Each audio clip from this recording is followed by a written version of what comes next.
this short video, we will show you how to optimize the print quality for virtually any media on the SureColor T-Series printer using the paper feed adjustment tool.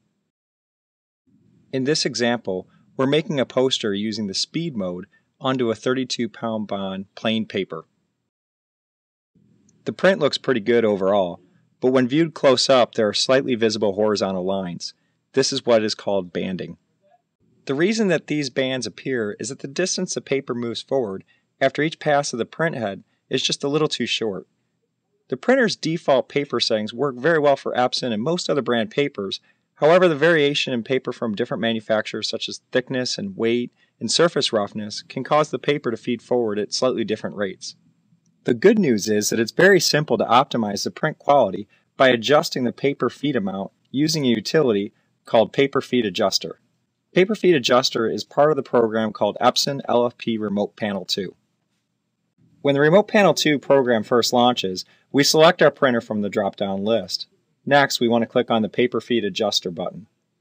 We'll get a message that's basically telling us not to print to the printer while we're making feed adjustments. Next, we need to specify what we're going to adjust. If you have multiple T-Series printers attached, choose the one that you're going to be adjusting. Then we choose the media type. This is the same media type chosen on the control panel when you loaded the paper. If you're not using an Epson branded media, select the paper type that most closely matches the paper you're using. For this example, I'm using an uncoated plain paper.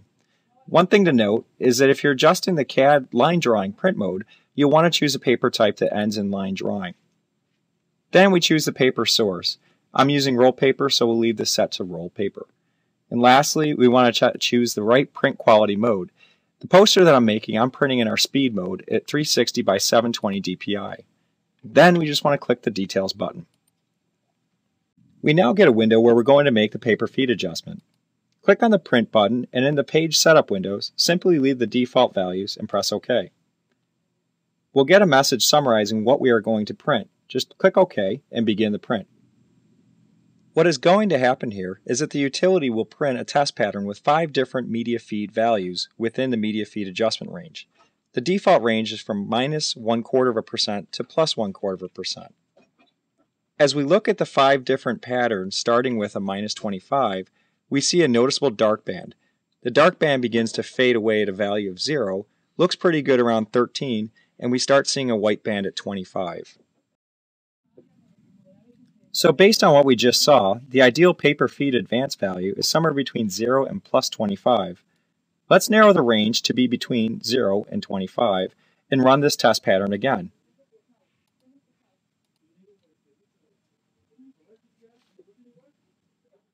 Now the printer will reprint the same test patterns using paper feed adjustment values of 0, 6, 12, 19, and 25. Looking closely at the pattern, the ideal paper feed value looks like it will be somewhere in the middle between 12 and 19. Averaging the two numbers gets us about 15.5, so we'll use 15. In the Paper Feed Adjustment Details window, we're going to enter our new feed value of 15 and click Save. Click OK to confirm to update the printer's paper feed adjustment values. It may take a second or so until the tool communicates with the printer.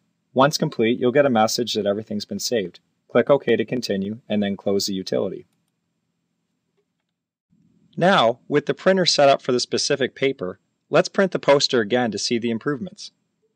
Looking close up at the print, we can see that we have reduced the banding so that it's no longer noticeable, even up close, while still keeping the printer operating at full speed.